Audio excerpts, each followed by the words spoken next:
Hai guys, kembali lagi sama Enkun di channel Endesu. Fans Saitama bisa merapat, karena di video kali ini kita akan membahas lanjutan cerita. Setelah Blue, sang anak dari pahlawan terkuat yaitu Blast, akan bertarung melawan Raja Monster Kepiting dengan serius. Lebih tepatnya, kita akan mereview manga One atau webcomic One Punch Man chapter 128. Buat kalian yang belum lihat review chapter sebelumnya, bisa klik link di pojok kanan atas video ini ya. Dan buat kamu yang cuma ngikutin animenya atau tidak mau kena spoiler, Enkun sarankan mending stop videonya aja dari sekarang. Nah, di chapter 128 ini para pahlawan bertarung melawan para monster yang muncul. Gak cuma pahlawan Neo aja guys, tapi pahlawan kuat dari asosiasi pahlawan juga ikut andil bagian. Namun lucunya si botak malah ngelakuin hal konyol. Penasaran? Oke, langsung aja kita bahas. Let's go!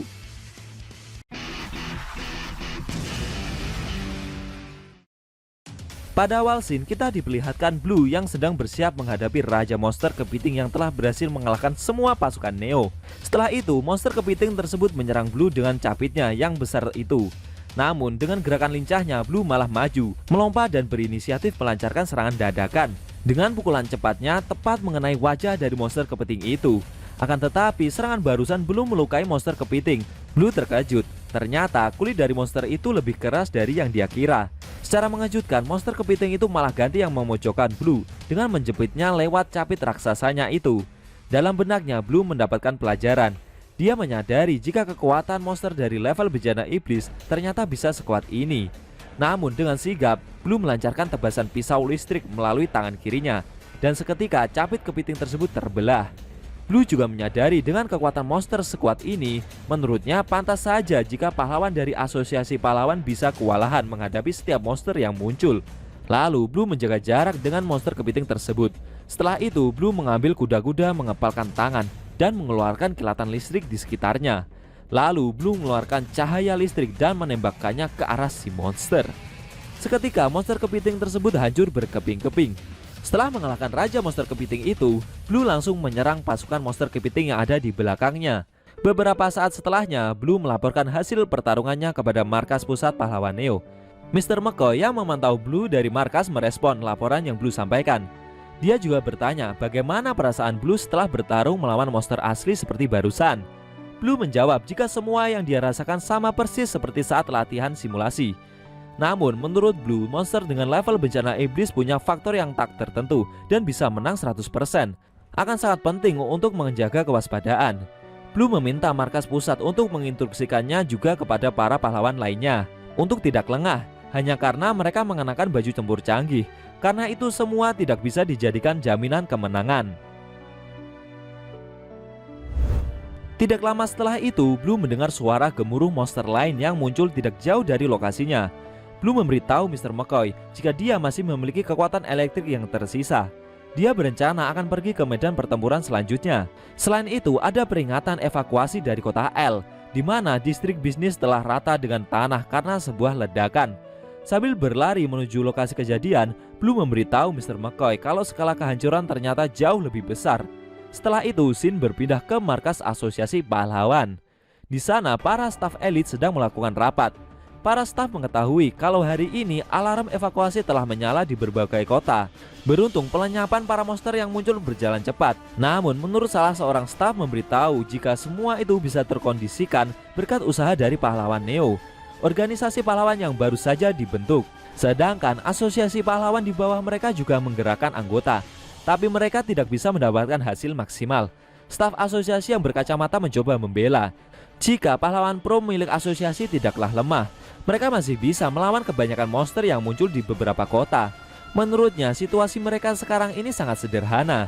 Selain itu, pahlawan Neo terlalu kuat. Jika dibandingkan dengan asosiasi pahlawan yang bergantung pada kemampuan individu, dukungan di dalam Neo jauh lebih kuat jika dilihat dari sudut pandang organisasi. Mereka juga punya leader karismatik yang memimpin organisasi seperti Raiden, Asal maupun Webigaza. Mereka adalah personil yang tepat untuk dijadikan sosok pemimpin. Sedangkan pihak asosiasi pahlawan memiliki kesatria kuat, bukannya pemimpin kuat. Terlebih hanya Amai Mas dan Child Emperor saja yang memikirkan soal posisi itu di organisasi. Staf berkacamata menambahkan jika konsultan asosiasi ahli dalam mencari sponsor dan mendapatkan uang, tetapi asosiasi kehilangan branding sebagai organisasi yang beranggotakan pahlawan. Menurutnya kalau terus begini, asosiasi pahlawan akan kehilangan banyak penyokong dana. Mendengar penjabaran tersebut, para staf lainnya pun hanya bisa terdiam lesu. Setelah itu, salah seorang staf bertanya balik, apakah tidak ada orang seperti apa yang dijelaskan staf berkacamata di dalam asosiasi pahlawan sekarang ini? Orang yang berkarisma dan bisa dipoles agar bersinar terang. Mengingat Amaima sudah menghilang akibat kejadian beberapa waktu lalu dan Child Emperor yang telah membelot ke pahlawan Neo. Namun, salah seorang staf lainnya menyanggah diskusi yang terjadi. Dia meminta para staf lainnya untuk melihat keluar jendela kalau para pahlawan sedang melakukan demo. Mendengar hal itu, para staf lainnya pun akhirnya pada melihat keluar jendela. Mereka mengira jika sepertinya para pahlawan ingin menyuarakan pendapat. Jika itu baik, maka mereka adalah tipe pahlawan yang para staf elit itu bicarakan. Setelah itu, para staf membuka jendela dan mencoba mendengarkan pendapat para pahlawan tersebut. Akan tetapi ternyata yang demo itu adalah asosiasi korban nama pahlawan yang dipimpin oleh Saitama bersama para pahlawan kelas buncit. Dan parahnya lagi, mereka melakukan demo bukan karena hal yang berkualitas, melainkan mereka demo karena nama pahlawan yang mereka sandang begitu jelek di mata mereka sendiri. Saitama dan kawan-kawan meminta asosiasi merubah nama jelek pahlawan yang mereka pakai diganti dengan nama pahlawan yang lebih pantas. Mereka tidak akan pulang sebelum asosiasi pahlawan mendengarkan aspirasi yang mereka sampaikan. Saitama sendiri malah mengancam akan menghancurkan asosiasi pahlawan jika mereka tidak segera meminta maaf dan mengganti nama pahlawannya yang saat ini memiliki julukan si botak berjubah. Melihat aksi demonstrasi konyol tersebut, staf Shichi yang melihat dari dalam gedung merasa jika dengan kejadian ini, riwayat dari asosiasi pahlawan telah berakhir. Sedangkan tidak jauh dari para pahlawan yang demo itu ada Suiko yang melihat dari kejauhan. Dalam benaknya dia merasa malu dengan aksi konyol yang mereka lakukan. Akan tetapi tidak lama setelah itu alarm evakuasi berbunyi. Ada laporan dari berbagai subdivisi bahwa ada 5 monster level bencana naga yang muncul di beberapa wilayah secara bersamaan. Mendengar hal tersebut, Saitama bersama asosiasi korban nama pahlawan terkejut. Tidak terkecuali Suiko, karena dia baru mendengar level bencana setinggi itu setelah bergabung dengan asosiasi pahlawan. Para staf elit juga ikutan kaget. Black Sperm yang bersama anjing Rover juga tidak menyangka bisa-bisanya monster level bencana naga muncul secara bersamaan. Lalu dengan cepat pihak asosiasi bergerak dan menginformasikan kalau Tank Top Master, Genos, dan Tatsumaki sudah berada di 3 TKP. Markas asosiasi pahlawan akan mengunci gerbang utama hingga pemusnahan monster selesai dilakukan. Selain itu, info tambahan akan diberitahukan lewat monitor di semua ruangan. Mereka juga menginstruksikan kepada para pahlawan yang bertugas untuk bersiap dalam posisi mereka masing-masing untuk menyerang. Di sisi lain, Forte, Butterfly DX, dan Kusarigama yang sedang berada di dalam apartemen malah asik main kartu. Mendengar berita barusan, mereka malah ragu. Apakah pertahanan dari markas asosiasi sudah cukup kuat untuk melindungi mereka? Sepertinya mereka tidak akan adil bagian dalam situasi sekarang ini. Apalagi dengan beraksinya pahlawan Neo membuat para pahlawan pro jadi malas untuk menegakkan keadilan. Staf Shichi memberitahukan kalau pihak asosiasi tidak ada jaminan akan memenangkan pertempuran. Lalu dia menginstruksikan untuk segera menghubungi markas pahlawan Neo. Menurutnya rivalitas tidak akan ada artinya jika dibandingkan dengan nyawa manusia. Asosiasi pahlawan akan mengajak pahlawan Neo untuk bekerja sama mengatasi masalah yang ada. Setelah itu, Shin berpindah ke kota N, di mana ada monster dengan level bencana naga pertama, bernama Hebi Sumoka. Seekor monster raksasa yang mengeluarkan banyak asap dari dalam tubuhnya. Di sana sudah ada Tank Top Master yang menghadapi monster tersebut. Namun sepertinya Tank Top Master mulai kewalahan karena barusan Tank Top Master seperti telah dihempaskan dan mengalami cukup banyak luka. Melihat kekuatan monster yang begitu besar, Tank Top Master menganalisa dia harus bisa menang dalam waktu 3 menit saja. Lalu Shin berpindah ke monster level bencana naga kedua yang ada di kota P. Monster tersebut seperti kelompok serangga besar yang berkumpul dan membentuk seperti bola raksasa. Monster itu bernama Sugotai. Di sana Tatsumaki lah yang akan menghadapi monster tersebut. Gerakan dari serangga yang berkumpul itu sampai membuat Tatsumaki sendiri merasa jijik melihat monster yang akan dihadapi tersebut. Namun tiba-tiba monster Sugotai meledakkan dirinya sehingga membuat para serangga besar yang berkumpul itu menyebar dan mulai menyerang Tatsumaki.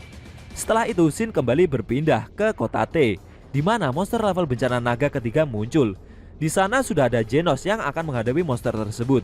Monster kali ini adalah sekumpulan keluarga monster bernama Yami no Daikaizoku. Tanpa ragu-ragu, Genos mengeluarkan cahaya dari dalam dadanya dan bersiap menyerang keluarga monster tersebut. Lalu Shin berpindah lagi ke kota L, di mana Blue sedang menghadapi monster level bencana naga keempat. Sambil menghindari serangan dari si monster, Blue menyadari jika kekuatan dari monster level bencana naga berada di tingkat yang berbeda. Monster yang Blue hadapi berbentuk dua cacing raksasa yang dapat menyemburkan cairan asam yang mampu melelehkan apapun yang ada di hadapannya. Blue tidak boleh hilang fokus dalam menghadapi monster satu ini. Setelah itu, Shin kembali berpindah ke kota Y, di mana ada monster level bencana kelima yang muncul, bernama Mira. Monster tersebut menghancurkan banyak gedung-gedung perkotaan dengan begitu mudahnya. Secara mengejutkan, datanglah Suiko yang sampai duluan ke lokasi pertempuran. Sambil melakukan pemanasan, Suiko bersiap menghadapi monster tersebut. Si monster berkata jika dia tidak mempunyai data tentang Suiko, mengingat dia baru saja masuk sebagai pahlawan pro. Setelah itu, Suiko maju dan melompat untuk menyerang monster robot Mira itu. Bisakah Suiko mengalahkan monster dengan level bencana naga tersebut? Terus gimana respon Saitama setelah mendengar alarm bencana telah berbunyi di mana-mana? Apa dia tetap ngelakuin demo yang gak jelas itu? Atau bakal terjun ke medan pertempuran? Sayang sekali, Shin Manga One chapter 128 telah berakhir.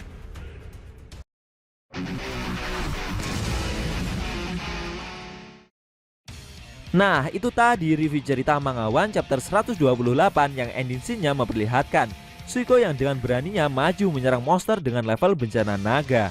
Bagaimana menurut kamu? Jangan lupa tinggalkan komentar kalian ya.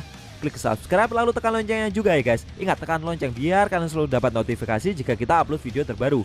Oh ya, video ini boleh di-share ke teman-teman kalian juga kok. Hitung-hitung biar channel Endesu makin rame dan makin dikenal banyak orang. Kalau mau nonton review sebelum atau sesudahnya, bisa klik link di deskripsi. Linknya udah Mimin taruh di sana kok. Buat kalian yang punya Instagram, jangan lupa follow IG Mimin juga ya guys. Tekan like kalau suka sama video ini dan dislike kalau nggak suka. Jika ada kata-kata dari Enkun yang kurang pas, ke Enkun mohon maaf dan sampai bertemu di video review Manga One selanjutnya.